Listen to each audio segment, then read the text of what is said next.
તો આજે આપણે કરીશું માત્ર 2x2 ગુણાકારને 3 લાઈનમાં આપણે જવાબ તેનો મેળવી શકીએ છીએ માત્ર બે જ પદ્ધતિથી.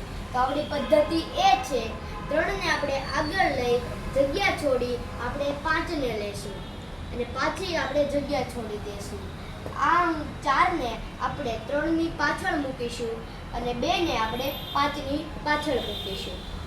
હવે આપણે પ્રાપ્ત કરી લીધી છે 4 અંકની સંખ્યા જે છે 3452.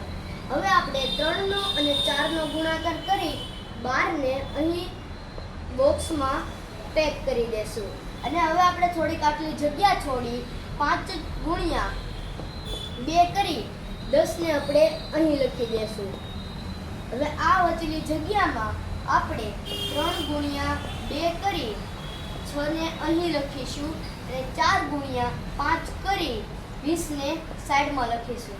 હવે આપણે પ્લસ કરવાના છે 6 + 20 એટલે કે 26. તો 26 ને આપણે અહીં લખી 3 બોક્સ આવી રીતે બનાવી દેશું.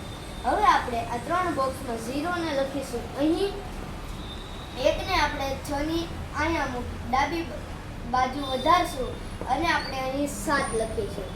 2 ને આપણે આ બોક્સમાં ઉમેરી 2 + 2 કરી 4 ને આપણે અહીં લખીશું અને પછી છેલ્લે વધતા 1 ને આપણે અહીં લખીશું.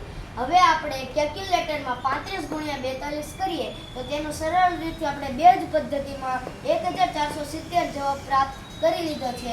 જે કેલ્ક્યુલેટરમાં કરવાથી 14,470 જ આવે છે. Thank you.